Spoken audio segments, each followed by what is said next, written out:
What's going on YouTube? My name is Z Crames. Welcome to the channel. This week my oil level sensor went out. It keeps telling me I need oil, but my oil's full. This happened when I was on a road trip, so it was a little bit frightening, but thank God there's no leak and it's just the sensor.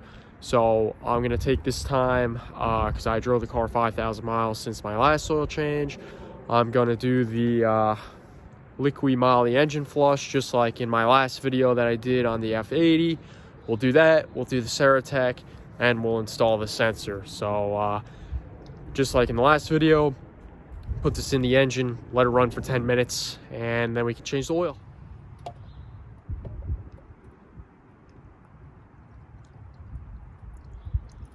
I am the king of the no funnel.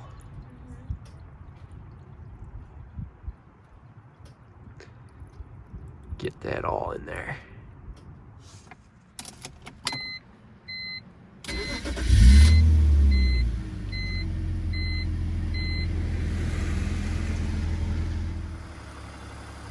While the engine's doing its thing, I figured why not waste some time and just, or not waste time rather, and jack the car up. So let's do that now. First thing we're gonna do is get this oil filter housing cap off. This is a 36 mil. You can also get the tool, but I'm just gonna use the 36 mil. Pop that off and the oil should drain a bit faster. So a couple weeks ago, you guys saw the camera fall over when I did this, so I'm gonna have someone hold it this time so you can watch, but same as the F80, 17 mil. Replace the washer, and let's watch this drain. And then after we do that, while it's draining, we loosen the 8 16 mil bolts holding this tray up, and then we could get access to the level sensor. All right. As always, use a towel because it is hot and it comes out fast.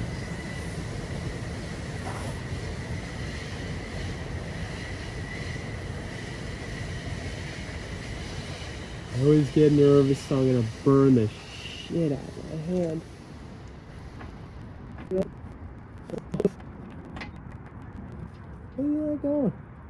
Come on. Whoa.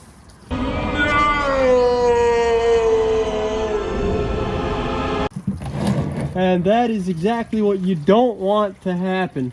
That is crazy. Now I got a nice oil spill. Fuck. I didn't think it was gonna shoot out that far. That's all right. As always, don't forget to put a new crush washer on the drain bolt so that it does not leak. Very important. Now on this drain bolt, something that I found, it looks like there's already a crush washer on there. It's not, that's part of the bolt.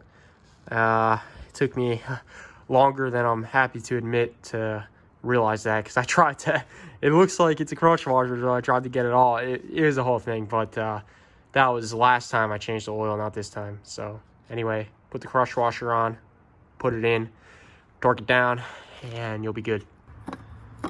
So make sure for your filter, obviously put the new filter, but put the new seal there, and these two O-rings, plop it back in. Some people like to dip this in oil before they put it in. Personally, I don't think it really matters. You do whatever you like, but put this back on and torque it down with a torque wrench, and then you'll be good. Now that everything is torqued up here, down there, usually you'd put the oil back in, but obviously we need to change the sensor first. So the thing is, I spilled oil everywhere, so I need like some sort of box to lay on or something. So that's what I'm looking for now, and then I'll do the sensor. This is the sensor. It's OE. It's made by Hella. Kind of expensive, but important to do OE for sensors like this because you want to make sure it works. The description did not say that it came with a seal, so I actually bought the OEM seal. I think I'm gonna swap this seal for the OEM seal, even though this one's OE, this one's OEM, which means it's genuine BMW, not OEM. Sorry. So it should be slightly better or the same. Either way, better safe than sorry. So I'll do that and see ya. It took me way too long to get that cover off, but I did. This is the sensor. 3, I think 10mm bolts, and we gotta unplug it. And we'll be good to go. Gotta clean up a little bit before I do it. I got the new one in, good to go. Torque it down. If there is a torque, I'll put it on the screen. And this job will be done once I put this bracket thing back in. It's really heavy, so I don't know how I'm going to do it by myself and underneath the car, but I'll figure it out. All right, everything's tight underneath. Car's back on the ground. Gonna fill it with the oil, and this job will be done. Thank God. I hate working underneath the car, but we're done. I gotta clean that up. Rushed it. What is the #1 rule of a car? It's always leave something broken, because if you don't, then something else is gonna break and it's gonna be much worse. So let's find out what happened the following day. All right, I just turned the car on. It's like, it's fucking vibrating. That's crazy. I don't know what's going on. It's so cold, but the revs are steady, so not sure why the entire car is vibrating. Just did all new mounts, but it is. It's, yeah. Anyway, that's not even, oh shit, check engine light. Oh, I guess I will find out why it's vibrating. Shit, I better do that. It's a couple minutes later, and the check engine light is now gone, and the car is actually running perfect, so I have no idea what that was. And not a damn clue. I hope the codes are stored from that. I'm gonna check. If not, I really don't know what the heck that was.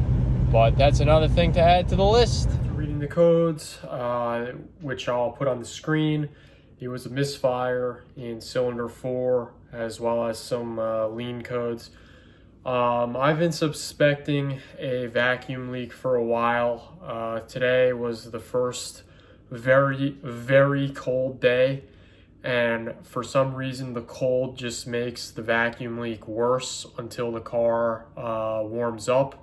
As you saw, the check engine light literally turned itself off within a few minutes and the car started running perfect. So that's why I think it's a vacuum leak and not like a spark plug or an ignition coil.